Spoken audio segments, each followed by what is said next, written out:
Ever wondered how some people stay calm while the rest of us spiral because the Wi-Fi's down? They're not saints, they're not monks, and they sure aren't running on some mystical serenity juice. They've just figured out a secret most of us avoid like salad at a buffet. The world isn't attacking you, you're just reacting like it is. Life throws chaos, insults, traffic jams, and one-star coworkers at them. And somehow they still walk around like they're listening to lo-fi beats in a candlelit cabin. Meanwhile, most people, stuck in an endless emotional pinball machine. Someone cuts them off on the road and boom, instant inner rage goblin. A passive-aggressive coworker makes a weird face and suddenly you're questioning your life choices. A stranger looks at you funny and you start spiraling into existential dread. Why? Because you're not reacting to life. You're reacting to your own unhealed wounds disguised as life. Carl Jung, wise man that he was, believed most of us are emotional puppets, jerked around not by events, but by our unresolved mess. We think the world is doing things to us. In reality, the world is just holding up a giant mirror, and we're flinching at the reflection. Truth is, nothing has power over you unless it finds something inside you to latch onto. If being called dumb upsets you, that's not an insult, it's a clue. Some part of you secretly thinks it might be true. If someone ignores you and it stings, that's not rejection. It's evidence you're still begging for approval like a dog with a treat jar. This is why two people can face the same storm, same betrayal, same job loss, same bad haircut, and react completely differently. One shrugs and moves on, the other collapses like a wet paper bag. Same event, different internal weather. Jung called this shadow work. Sounds mysterious, but it's just grown-up hide and seek with your emotions. It's the uncomfortable but necessary task of making the unconscious conscious. And most people would rather binge-watch reality TV than do that. What do most people do when they're triggered? They run, blame others, suppress, scroll, drink, lash out, anything but pause and ask, why did that hit me so hard? The rare few who choose to actually look inside unlock something weirdly powerful. They realize that the external world is basically a psychological puppet show starring their own unresolved crap. Once you get that, everything changes.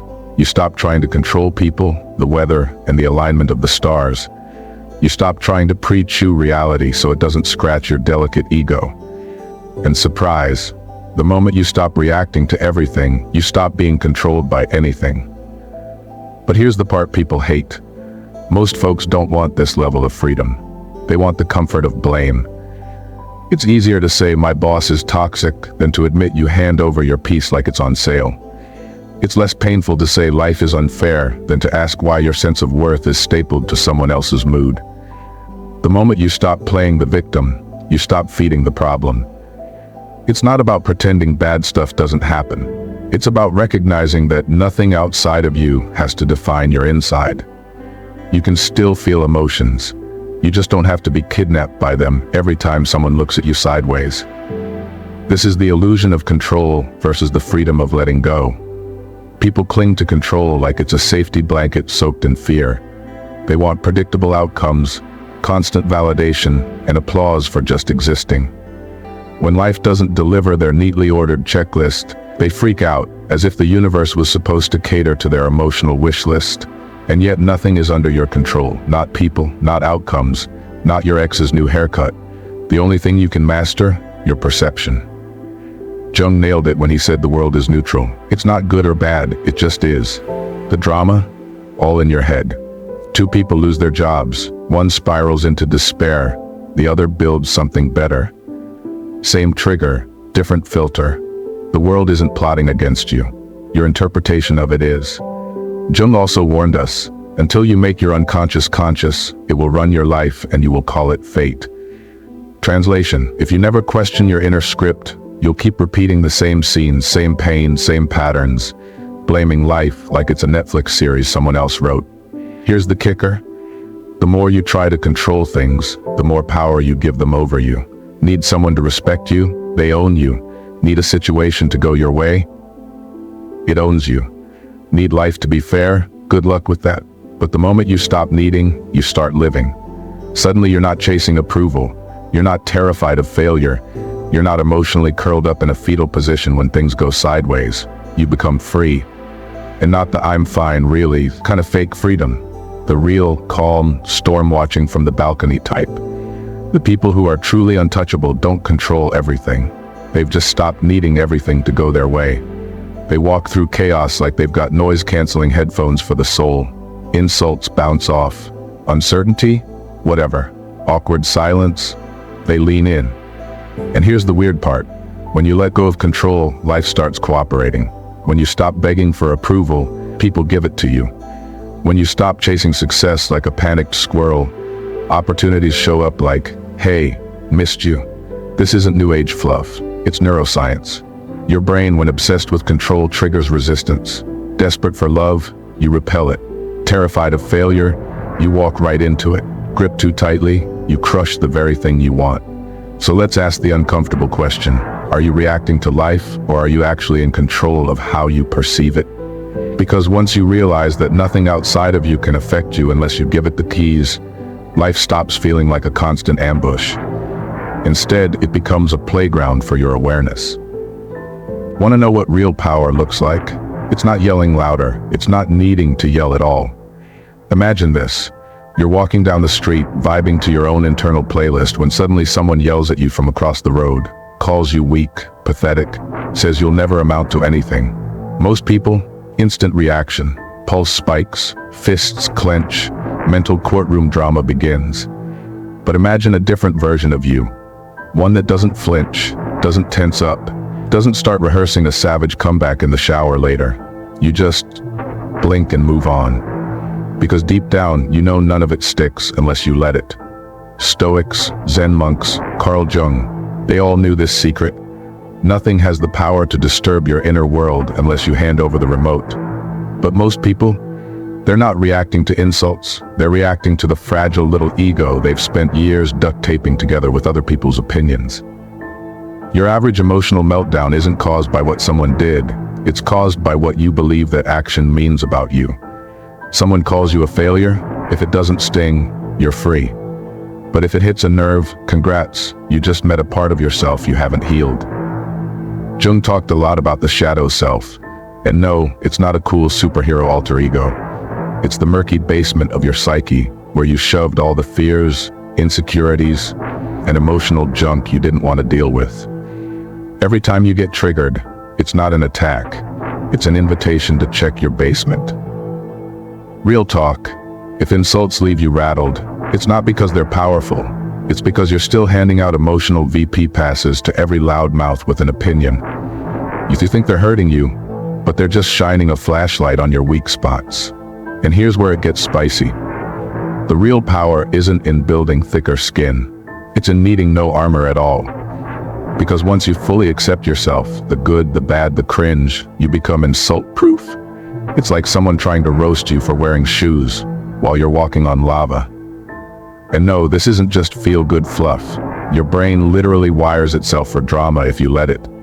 React enough times and those neural pathways become superhighways. Soon you're not choosing to freak out, it's just your default programming. But good news, you can rewire that. Mindfulness, cognitive reframing, choosing not to take the bait.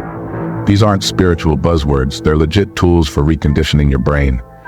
The more you observe instead of react, the less the world can jerk you around like a yo-yo on caffeine. So next time someone says something hurtful, ask yourself, am I actually in pain, or did they just scratch an old wound? Because here's the ugly truth. The words aren't what hurt. It's the meaning you assign to them. And most of the time, the story you're telling yourself is more damaging than anything they could say. Imagine yelling at a mountain. It doesn't yell back. It doesn't crumble. It just echoes. That's what happens when you've done the work. Someone insults you, and the only sound is silence. Not because you're cold, but because there's nothing left inside for them to poke at. But most people don't want to do this work. They'd rather control the mirror than fix their face. Someone frowns at them, they get mad at the mirror. Instead of asking, what is this reflecting back at me? And let's talk about the big one, attachment. When your identity is glued to outcomes, validation, or approval, every little shakeup feels like an earthquake. If you need everyone to like you, good luck surviving adulthood. If your sense of worth depends on winning, you'll implode the second you lose. So what if you just stopped playing that game? What if instead of reacting, you just watched, observed like a scientist in a lab? Interesting. A wild emotional trigger appears. Let's examine it. No panic, no judgment, just awareness. This is emotional detachment, not to be confused with apathy. Detachment isn't about becoming a robot. It's about becoming a ninja of awareness. You don't stop feeling, you just stop letting feelings run the show like a toddler on a stretcher. You're not the emotion, you're the one noticing it. Like a calm sky watching a thunderstorm rage below, let the winds howl. You're not the storm, you're the sky. This shift changes everything. Suddenly, people can't manipulate you. Their disapproval, irrelevant. Their praise, appreciated, but not required. Your peace isn't up for negotiation. And here's the wildest part. When you stop reacting to the world starts reacting to you. People notice, they feel it. You walk into a room with that unbothered energy and suddenly everyone wants to know your skincare routine and your spiritual philosophy. But really, it's just that you stopped being emotionally cheap. You stopped giving your energy away to every little thing. And in doing so, you became magnetic. People seek what you've stopped chasing. Validation, attention, status. They come when you no longer need them. The trick? Self-awareness in real time. In every interaction, you have two options, mindless reaction or mindful observation. Someone throws shade? Cool. Feel the trigger rise. Don't act. Observe. Let it pass. That moment of pause, that's power. And yes, it's a skill, not an overnight miracle. You sharpen it like a blade, slowly with practice. But once it becomes second nature, everything shifts. You become the calm in the storm. Not because you avoid conflict, but because conflict doesn't own you anymore. When you stop letting the world pull your strings, guess what? You get the strings back. You take control, not of people or circumstances, but of the only thing that was ever yours to begin with, your perception. And once you master that, you stop playing defense in life. You stop flinching, you stop begging reality to be softer. Instead, you become stronger. And when you finally step into that energy, the untouchable presence, guess what happens? People stop trying to shake you because it no longer works. You've heard of fight or flight, but most people live in flop and scroll. The moment someone triggers them, they're either throwing hands, emotionally, passive-aggressively, or via a 3 a.m. text, or crawling back into their emotional bunkers, armed with TikTok and chips. The idea of pausing, observing, and asking themselves what really got touched? Nah, too hard, too real. See, this untouchable mindset isn't about pretending nothing bothers you. It's about knowing what to do with the stuff that does. And here's where we go deeper. You've probably noticed this. Two people experience the exact same situation. Someone bumps into them on the street, one shrugs, walks off, the other stews for hours, writes an angry tweet, and mentally replays the incident until they've built an entire courtroom drama in their head where they win the imaginary trial. What changed? Not the event, the perception of it. Jung knew that what triggers us isn't life itself. It's the secret stories we carry, the rejections we never processed, the shame we never aired out, the expectations we glued to our self-worth like an over-attached label. And every time someone pokes that bruise, we act like they stabbed us. What most people don't realize is they're reacting not to reality, but to themselves. Their own fears, their own stories, their own emotional landmines disguised as opinions, failures, and imagined slights. This is why certain words hit harder. Not because they're true, but because we've secretly feared they might be. If someone calls you a failure and you laugh, you're free. If you spiral into a defensive thesis, you're not arguing with them, you're arguing with your own reflection. So what's the fix? Face your damn reflection. Don't suppress the emotion. Dissect it. If you feel rage, dig. What expectation got shattered? If you feel shame, ask, whose voice is that in your head? Is it yours, or did you inherit it from someone too scared to face their own? This is what true self-awareness looks like.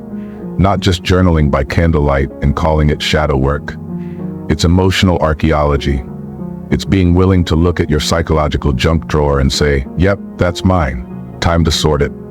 Now picture life as a giant chessboard. Most people are pawns, reacting to every move, getting knocked around by the game. They whine when things don't go their way, gloat when they do, and never realize they're not even the player.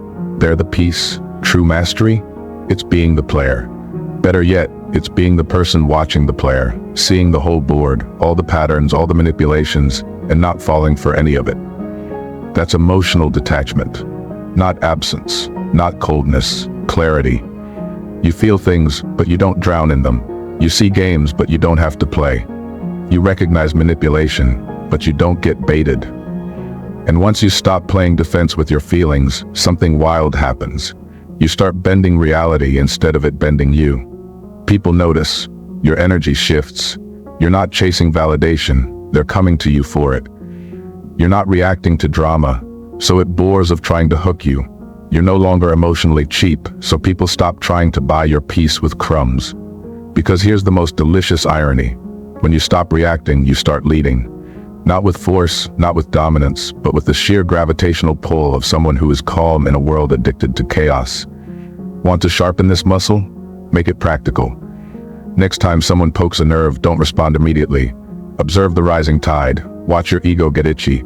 Feel that surge of defensiveness begging you to clap back. Then, don't. Just watch. Like a scientist watching a chemical reaction. Curious. Detached. In control. That tiny pause. That's where the magic lives. Because every time you choose not to react, you teach your nervous system a new script. One that doesn't involve emotional self-destruction as a default response. Over time, your reactions get slower, your awareness sharper, and your peace thicker than your uncle's conspiracy theories. You go from being a puppet to the one pulling the strings. Not because you learned how to control everyone else, but because you mastered the only thing worth mastering, yourself. And here's the twist. The less you react, the more powerful your presence becomes. Why? Because people can feel it. They sense that you're not easily swayed. They can't manipulate you, can't guilt trip you, can't bait you into drama. You're not participating in their emotional theater. And that makes you a mystery in a world that thrives on oversharing and overreacting. The world becomes your mirror. And suddenly you're choosing what to reflect, not absorbing everything like an emotional sponge with abandonment issues. But here's the final piece of the puzzle. You're never reacting to them. You're reacting to you, your interpretation, your past, your fear, your ego. And once you know that, you unlock the only freedom that matters, the freedom to choose who you are in any moment, no matter what's happening. You become unshakable, not because the storms stop coming, but because you stop expecting them not to. Not because people get nicer, but because their noise no longer echoes inside you. Not because life gets easier, but because you stop needing it to be. So the real question isn't how to make life stop hurting, it's who are you when it does. Because that version of you, that observer, that quiet presence, that steady mind in the face of chaos, isn't just powerful, it's unstoppable. Master your reactions and you master reality. And if this resonated with you, drop a comment below. What part of this truth called you out the most? And if you're ready to keep rewiring your mind for clarity and calm, hit like and subscribe so you don't miss what's coming next. Your untouchable self is waiting.